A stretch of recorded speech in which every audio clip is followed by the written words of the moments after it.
guys, welcome back to the third video of the series Living with the Bobber Java।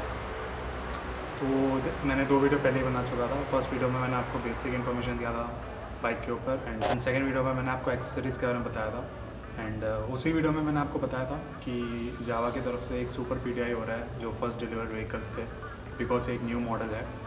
तो अगर आपने वो video नहीं देखा तो ऊपर आई कार्ड में आ रहा होगा, वो वीडियो आप देख लीजिए एंड उसमें मैंने जो ये सारे मैंने एक्सेसरीज़ लगवाए हैं जावा पे उसके बारे में भी डिटेल में बात कर रहा था। तो इस वीडियो में मैं आपको उस पीडीआई का अपडेट दूंगा कि उसमें क्या हुआ था एंड जो प्रॉब्लम्स मैंने आपको बताया था पहले फर्स्ट वीडियो पे।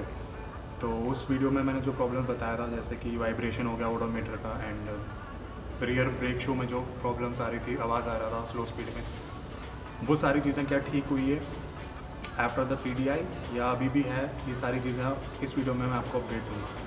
एंड ऑल्सो इसी वीडियो में मैं आपको बताऊंगा कि पेराक जो बाइक है वो कैसे फील करते हैं, जैसे कि जब आप बैठते हैं या बैठ के ही आगे देखते हैं व्यू, तो वो सारी भी मैं आपको इसी वीडियो में दिखाऊंगा कि how it feels to ride the Perak bobber bike. Because ये नॉर्मल बाइक नहीं है, इसमें कुछ चेंजेस हैं, जैसे रियर सीट नहीं है एंड थोड़ा सा सीटिंग पोजिशन इसका अलग है, तो मैं आपको वो सारी चीज़ें भी दिखाऊँगा। तो बेसिकली इस वीडियो में पहले आपको मिलेगा कि क्या प्रॉब्लम सॉल्व हुआ एंड दूसरा how the bike feels to ride. And yes guys, मैं आपको राइडिंग मतलब मैं आपको फील बताऊंगा एंड आपको मैं शूट करके नहीं दिखा सकता बिकॉज मेरे पास गोप्रो नहीं है या कोई भी एक्शन कैम नहीं है। आपको पता है कि मैंने अभी स्टार्ट करा है, इतना बजट नहीं है मेरे पास कि मैं एक एक्शन कैम में इन्वेस्ट करूँ, बट अब तक मैंने जितना चलाया इस बाइक को एंड कैसे फील होता है वो सारी चीज़ें मैं आपको ऐसा एक्सपीरियंस शेयर कर दूँगा एंड ट्राई करूँगा कि शो करने के लिए कि how it feels when you sit in a bike and ride. तो सबसे पहले आते हैं क्या प्रॉब्लम सॉल्व हुआ after the super PDI from Java. PDI का फुल फॉर्म है पोस्ट डिलीवरी इंस्पेक्शन। तो आफ्टर जब बाइक डिलीवर हो गया था तो जावा कंपनी से पिछले भी हफ्ते में को एक मैसेज आया था कि आपके बाइक्स पे एक सुपर पीडीआई हो रहा है क्योंकि बिकॉज ये न्यू मॉडल है एंड ऑल्सो ये एक नया प्रोडक्ट है उनकी तरफ से।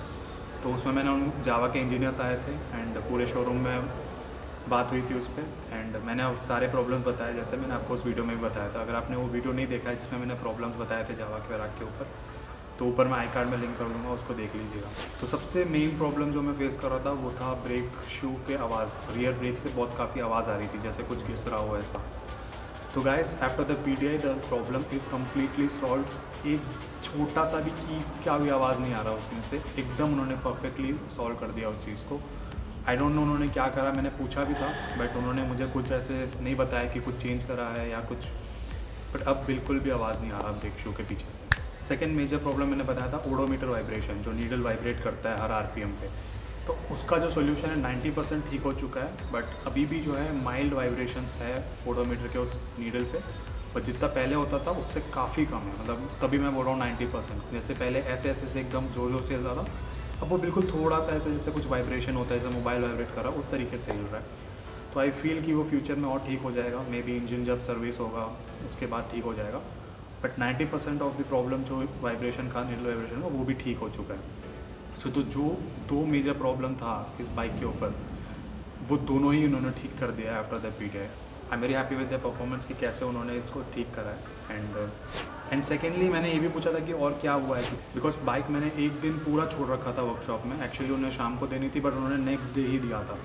तो आई थॉट कि कोई मेजर चीज़ें तो चेंज नहीं कर रहे, तो मैंने वही भी पूछा कि कोई मेजर पार्ट्स रिप्लेस हुआ या कुछ ऐसा हुआ है, तो उन्होंने बोला कि ऐसा कुछ नहीं हुआ है एंड मुझे भी ऐसा कुछ लग नहीं रहा था कि कुछ अलग है मेरे बाइक में। बस मैंने एक दो चीज़ नोटिस करी थी, जैसे कुछ वायरिंग्स है वो मुझे न्यू लग रहे थे। मैंने पूछा कि ये नए वायरिंग्स है बट उन्होंने बोला कि ऐसा नहीं है सर। तो आई डोंट थिंक कुछ चेंज करा होगा, मैं आपको दिखा दूंगा इस वीडियो में कि वो वायरिंग्स क्या है।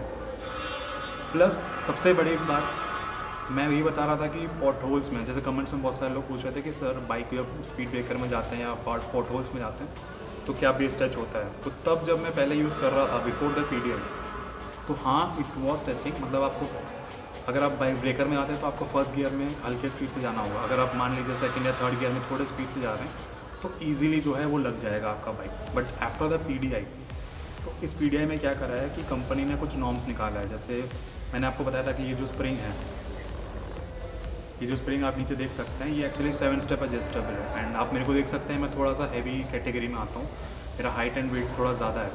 तो मैं 80+ है मेरा वेट एंड हाइट मेरा अराउंड 6 फीट है, 5'11" 6 फीट है। तो उस अकॉर्डिंग मेरे को जो है सीट इन्होंने थोड़ा सा ऊपर करके दी है। तो पहले जब मैं बैठा था मुझे लगता था कि मैं नीचे बैठ रहा हूँ थोड़ा दब के, एंड अब जब इन्होंने सीट एडजस्ट करके दी है मेरे वेट एंड मेरे हाइट के हिसाब से, तो एकदम ऊपर बैठा हूँ ऐसे लग रहा है। तो ये राइडर के हिसाब से सीट को ये एडजस्ट करके दे दी है। एंड इसके बाद जो है मैं जब ब्रेकर्स पे गया या पोटोल्स पे गया तो मुझे को बेस टच नहीं हुआ। तो I guess after adjusting that monoshock bike जो है थोड़ा सा और रिस्पॉन्सिव हो चुका है एंड वो नहीं दब रहा है ज़्यादा। तो जब मैं स्पीड ब्रेकर में सेकंड गियर में भी जाता हूँ तो कोई प्रॉब्लम नहीं होता है मेरे को। हालांकि मैंने उसको उसके बाद ज़्यादा भी नहीं चलाया, मैंने वो कुछ 20-30 किलोमीटर चलाया होगा, बट उस 20-30 किलोमीटर्स में कोई मेरे को प्रॉब्लम नहीं आई। सेकंड गियर में भी मैं इजीली टैकल कर पा रहा था स्पीड ब्रेकर्स को। तो आप देख सकते हैं कि इस majority of the problems are solve and अब बाइक में कोई इशू नहीं आ रहा मेरे को। एंड अब मैं आपको दिखाऊंगा कि बाइक कैसे है टू राइड एंड फील, मतलब बैठ के कैसे लगता है। एंड इसमें भी कुछ छोटी छोटी चीज़ें हैं जो मैं आपको बताने वाला हूँ जो शायद किसी और ने नहीं बताया होगा, बट एज अ ओनर मैंने एक्सपीरियंस करा है and I want to share the experience with you guys. तो गाइस अब मैं आपको बाइक में बैठ के दिखाता हूँ कि how it feels according to me, मतलब मैं जैसे बैठता हूँ तो कैसा फील होता है एंड ऑल्सो कितना आपको गैप मिलता है बैठने का। राइट, आप देख सकते हैं कि इट रियली फील्स स्प्रिंगी। मतलब कोई और बाइक में ऐसी स्प्रिंग इफेक्ट आपको देख पाएगा वो मुझे आइडिया नहीं है। तो इट्स रियली कंफर्टेबल। आप कोई भी ऐसे पॉटहोल्स में आते हो you can see that it can jump like that and आपको ईजिली कंफर्टेबल राइड मिलेगा उसमें से। तो अकॉर्डिंग टू मी एकदम ये ऊपर है एंड इट फील्स परफेक्ट। आप देखते हैं मेरा फीट भी एकदम स्ट्रेट आता है इसमें। तो गाइस अभी आप देख सकते हैं कि मैं जैसे बैठा हूँ बाइक में, तो मैंने अभी जो अपना कैमरा रखा है वो अपने आई पोजीशन पे रखा है ऑलमोस्ट। तो अभी यहाँ से आप देख सकते हैं कि जो स्पीडोमीटर है वो आपको एकदम क्लियरली विजिबल नहीं हो सकता। मैं एक बार इग्निशन ऑन करता हूँ, देखिए इग्निशन ऑन हो चुका है। अभी आप जैसे अपने आई पोजीशन से देखेंगे आप इजीली 40 तक देख पाओगे, राइट। उसके बाद जो 60 है 80 है वो बिल्कुल नहीं दिखता एंड आफ्टर दैट 120 स्पीड ही आपको डायरेक्ट दिखेगा। सो आप 40 के बाद कोई भी स्पीड में चला रहे हो तो वो स्पीड का आप एस्टिमेट नहीं लगा पाओगे देख के, तो आपको थोड़ा सा ऐसे झुकना पड़ेगा आगे, तब आप देख सकते हो। तो आई लेवल से ये एक प्रॉब्लम है स्पीडोमीटर में कि you can just see till 40, देन उसके बाद 120 दिखता है, बीच का कोई भी स्पीड नहीं दिखता है इसमें। गाइस काफ़ी लोग मुझे पूछ रहे थे कि आपने एग्जॉस्ट साउंड नहीं सुनाया, तो ये स्टॉक एग्जॉस्ट है पेराक में एंड मैं इसका डीबी किलर्स हटवाऊँगा बट आफ्टर 1000 किलोमीटर्स, तो आपको उसके लिए वेट करना पड़ेगा क्योंकि मैं ये नहीं चाहता कि इंजन में कोई बेफालतू का स्ट्रेस आए क्योंकि नया इंजन है। तो मैं आपको भी स्टॉक एग्जॉस्ट साउंड सुना देता हूँ एंड फ्यूचर वीडियोज़ में आपको ज़रूर डीबी किलर के हटाने के बाद कैसे आवाज़ आ रही है वो सुना दूँगा मैं।